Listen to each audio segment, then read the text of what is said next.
From the Understood Podcast Network, this is The Opportunity Gap. Kids of color who have ADHD and other common learning differences often face a double stigma, but there's a lot that families can do to address the opportunity gap in our communities. This podcast explains key issues and offers tips to help you advocate for your child.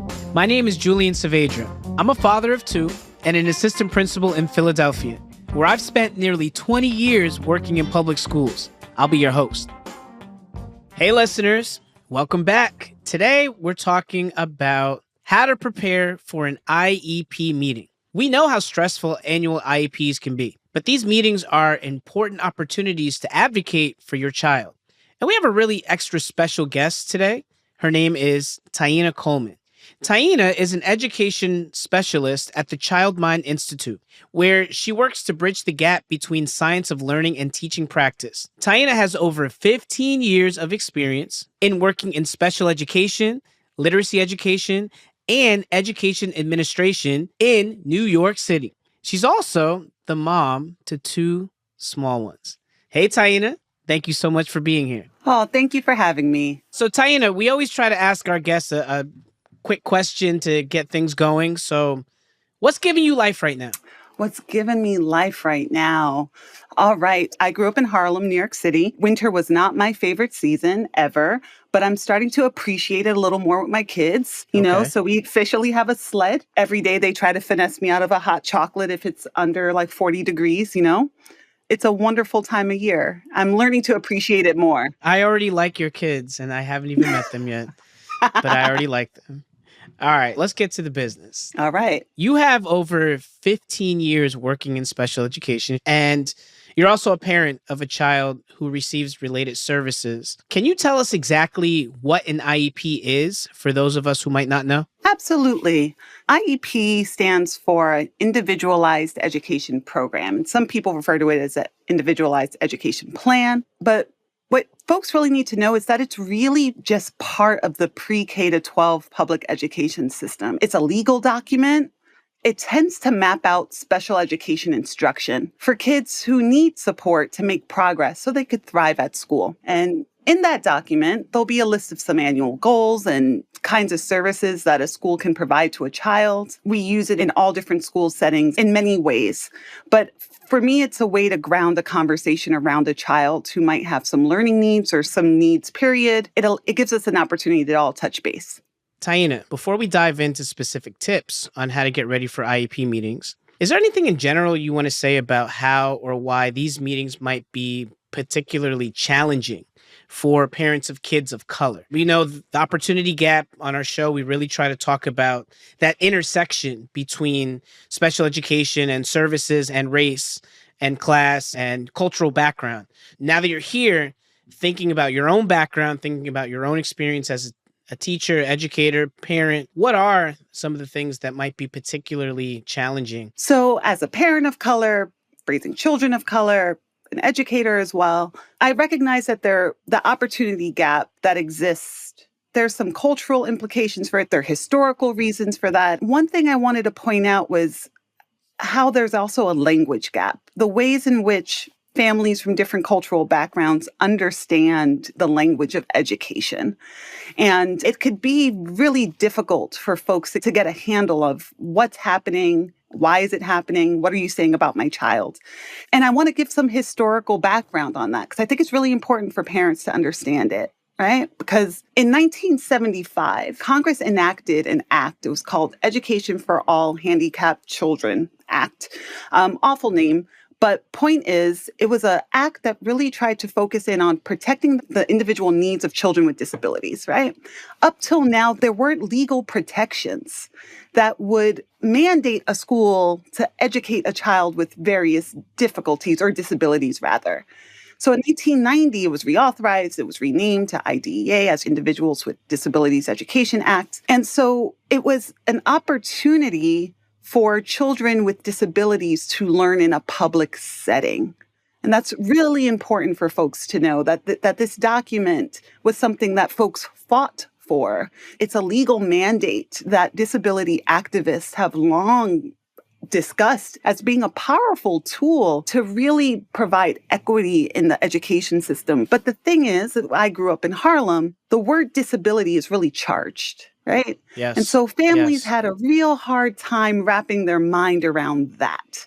They would sometimes prefer saying learning differences. My child has a learning difference. And what I want us to do at this point in time is to really consider that, yes, language could sometimes make one uncomfortable when you're thinking about your child. But when you say disability, we're talking about a legal protection, and we're talking about diagnosis that's often done with great care from an evaluator. Mm-hmm. And when you're saying learning difference, it feels politically correct. It's a broader term, but it doesn't give me specifics about where a child may or may not be. And it may not offer legal protections. And I want parents to understand the use of this language so they could better advocate for their child.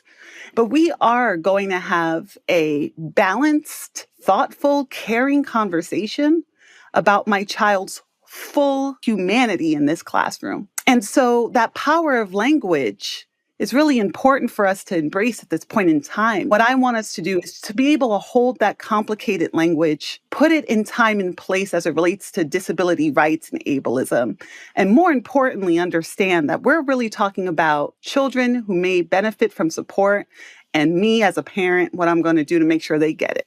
I think some of the things that you brought up, people forget sometimes that these changes are relatively recent. Those of us speaking now, we have parents and grandparents that had very profound experiences with special education and even that word disability. It meant a completely different program than what we see today. And, we've talked about it extensively on the podcast, but even the changes that you and I have seen in our teaching career from when we began to now, it's drastically altered the experience. So, keeping up that fight, because it's a fight, right? Like it's a fight to provide what is appropriate for our students, and the power of language, the power of owning what that language will provide for you and your family is incredibly important. So I appreciate you bringing that up. Now, knowing now that, again, we're hearing from an expert telling you parents that you need to know this language and you need to really embrace it because it can help your student access what they deserve. It's sometimes really challenging, right? Like sitting down and hearing IEP meeting, it's a challenging situation, right? Like it's heavy to hear that and to walk into that situation. So, let's say that you are a parent or a parenting adult and your child has qualified for an IEP. What are some specific things you should do to get ready for this IEP meeting? I truly believe an IEP meeting is a part of a larger conversation. The first time I am hearing about my child's needs should not be an IEP meeting. No, it should not. There needs to have been communication. And I think for parents of color, the systems of communication aren't often built around communities of color and some of the needs of communities of color, right? And so we need to sometimes find ways in which to ensure the classroom teachers are communicating with us. Do we have to work with a parent coordinator, et cetera?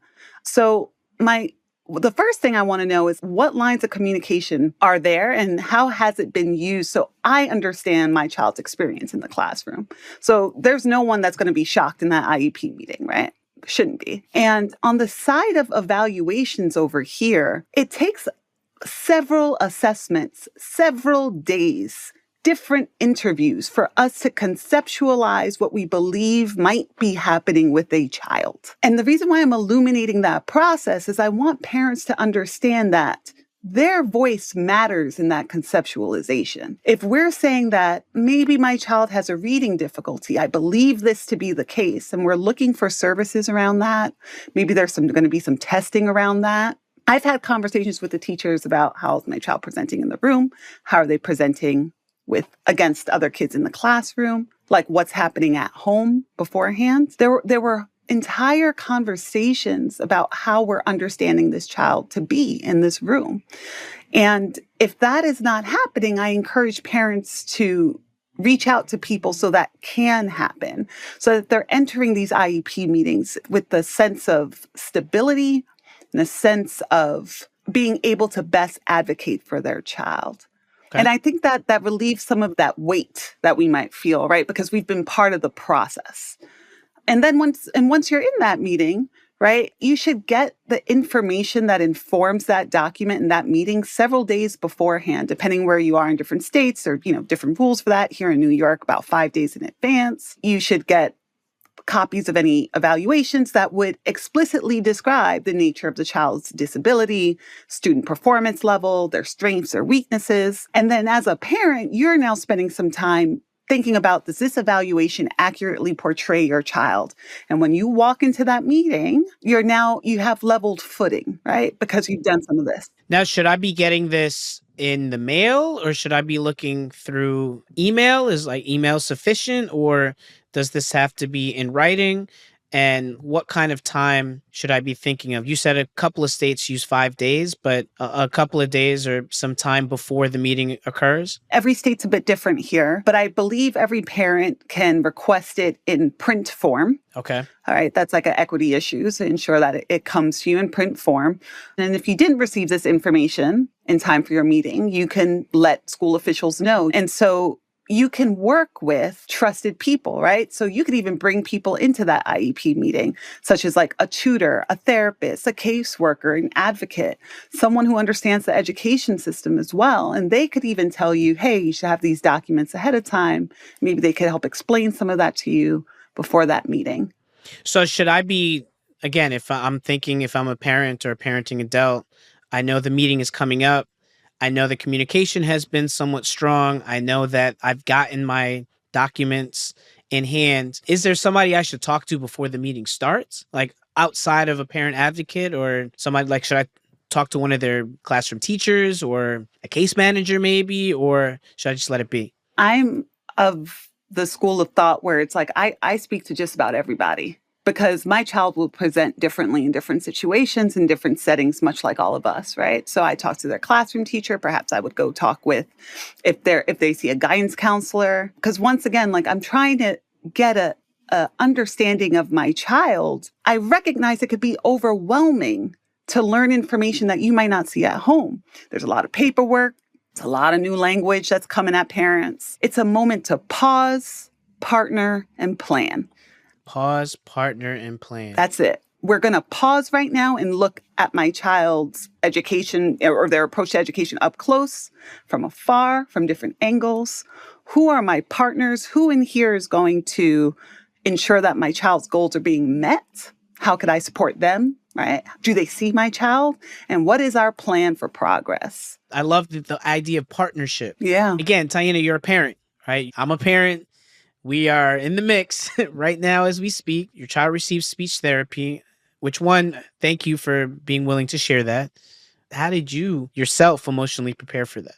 It's an interesting story. My partner, she comes home, she looks at me one day and she's like, you don't notice that your eldest has a whole speech thing going on? She can't say a single R, save her life. And I was like, what do you mean? She's just cute. That's how she talks. What you talking? What? That wasn't the accent? I was like, right. And so my partner's from Arizona, right? So I'm over here like, that's how we talk in New York. What's wrong? That's how we talk. And then I had a minute where I was like, wait, let me actually listen for a minute and look at the bigger picture. And I was like, oh, whoa, actually, my kid's been struggling to articulate certain sounds. And that's a humbling experience considering that I'm an educator and I've been in the game for a while. And what it taught me was children reveal themselves to us as parents over and over. I don't know who my child is going to be. I'm putting some things in place, some values in place, some structures in place. I'm trying to explain the world to her in a way that I could support her, but she has to reveal herself to me. Right. And I need to understand her, pivot, and shift to meet her needs. Who she was at 3 when she had that little speech thing, that was adorable. I was like, oh my God, put her in front of a camera. Let's go. Let's put her in commercials. This is adorable, right? But at 8 years old, it was a little harder. Maybe she didn't want to raise her hand in class so much because people didn't really understand what she was saying. That kind of shifts. And it's not an embarrassment to have missed that. So we're prepped for the meeting, right? We've done the emotional preparation for it. We have our binder full of materials. Now you get there. You show up to the meeting. Mm-hmm. What should a parent expect when they arrive for this meeting? All right. So I think what a parent should expect is there are going to be multiple voices, multiple people in this meeting talking about their child. But generally, the parent will be in that room, special education teacher, a gen ed teacher if the child's participating in a gen ed class. Usually there's a district representative who's familiar with the resources in that district, and potentially someone who can interpret student evaluations, like a psychologist, perhaps. And there could be a plus or minus a few folk, right? So it's a team. And that could be intimidating because it's a big old room of people. They're using education jargon, right, that you may or may not be familiar with. I mean, that's when we talk about families of color. In many instances, you may or may not share the same cultural background as the group of people that you're walking in with, the people that are talking about your baby. And we've all been there. We've all walked into rooms that don't look like us. So I would also recommend thinking about, as I'm walking into the room, what is that thing that's going to help you stay focused on what's most important? Absolutely. I think anytime I've entered a meeting about my child or in any setting, I'm very plain with folks that I'm likely going to ask a lot of questions so I could best understand what's happening here. And that's unapologetic. I'm going to ask the questions. If I do not understand a term that's being used, it is more important for me to have an understanding of my child and potentially be able to advocate for them than whatever administrative inconvenience is going to be because I've asked that question. I really tell parents, be prepared to take room in that room. Take some space, right? Ask some questions. So prepare to be an active member of the team. You do not need to be a teacher or an educator to be an active member of your child's learning team, right? My role as a parent is important because I'm in charge of the long-term game. Now, as a parent, I have rights. I want parents to know that. You can disagree with the outcome of an IEP meeting. You can ask for a new IEP meeting to modify something. You could request mediation to resolve a disagreement. If still it hasn't been resolved or issues have not been resolved, there's even possibilities of a due process hearing that can come from there. Signing an attendance sheet does not mean you agree with everything in that document. Some parents are very worried about that. And that's where I go back to IDEA and the fact that this is a legal proceeding, and the term disability and some of these legal terms that don't always feel the best is really important because there's a procedural safeguard around the entire process, right? So parents should be even given, they can ask for, if it's not been given, in writing a notice that explains if there's going to be changes to a child's educational services. So you shouldn't be surprised walking in that meeting.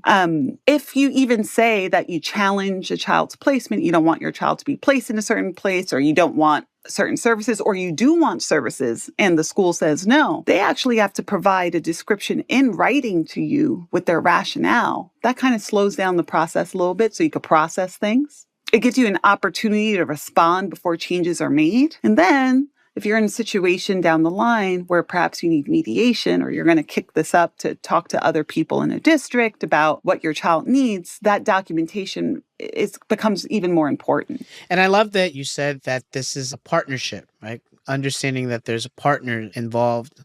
On the podcast, we advocate a lot for that, finding that trusted adult at the school level and within the school that really understands all the jargon and understands all the verbiage that might be used, so that you just have somebody that's familiar to you. So finding that person or persons that you have that relationship already built with, so that when you do go into these meetings as a parenting adult, you're not looking at people you don't know. There's already a relationship built. And this really is a team where we're sitting down formally, and there's a lot of formalized things that go with it. But in an ideal situation, you know each other already. And this is really about brainstorming and hashing out what are the things that all of us, from all vantage points that we have, what do we all think together is going to help our child be the most successful? Absolutely. So I'm going to start asking them questions. And I think it's really important for parents to do so. And some of the questions I might ask in that IEP meeting that would help a grown-up kind of navigate that space, it sounds like, what's a good time to have informal conversations about my child's progress after this? What type of progress can I expect to see? And what will it look like? What could I do at home to support some of our goals? Which of these goals are a top priority, right? Are we really going to focus on attentional needs, reading needs, both how, right? Like their priorities. A teacher can't do everything at the same time. So what are our priorities right now? Knowing that there are going to be several things we might need to, focus on. And the how. What is this actually going to look like? Like, do not leave this meeting not understanding what is this actually going to look like in real time. Yeah, like what is my child's day going to look like on a daily basis? Like what do these supports look like? Because that's really important information. All right. So one of the trickier parts of IEP meetings is setting annual goals. How can I as a parent make sure the goals are high enough? For example, if my child is 2 grade levels behind in reading, what's an ambitious but realistic annual goal? And are there any trade-offs in aiming high like that? So do I need to agree that my child will always miss recess or enrichment classes like music or art, PE, so he or she can work on this specialized reading program with a specialized reading instructor? Yeah, that's a great question. It could be difficult to find that balance, right? So a school day is but so many hours long, and there are different enrichment classes throughout the day. And if a child is going to have small group instruction or individual instruction, it kind of they have to be pulled from something in many schools. They don't necessarily have standing periods in which kids could be pulled out. And sometimes that could impact a child's attendance of some of these enrichment classes. But I tend to ask schools about some creative scheduling. I tend to look at scheduling even in semesters. So maybe if my kid is missing music and art for one semester, does it have to be year long? And it is important, if we're considering a strength-based approach and instruction for a child, that they actually have access to things that they enjoy in a school day so they could feel enriched, right? So music, art, etc., sports, gym. That rounds out a child. So that's part of the conversation when we talk about supports. And the idea of goals, it's a good conversation to have where we need to understand that IEP goals are not based on diagnosis. It's based on child need. So my child could be diagnosed with attention difficulty, or they could be diagnosed with speech impairment. But those goals are specific. They're not just cookie cutter goals. They're based on where my child is right now in compared to the curriculum. So it should be specific. A lot of teachers, a lot of special educators and administrators, we tend to use an acronym that's called SMART. Like, are the goals SMART goals? And I'll explain what the acronym means. It stands for specific. Is it a specific goal? Is it measurable? Is it attainable within an academic year? Is it results-oriented, and is it time-bound? And I consider that for every IEP goal on that document, because for my child to make progress and for them to employ their best skills within the school day, the goals have to be tailored to where they are and where we want them to be.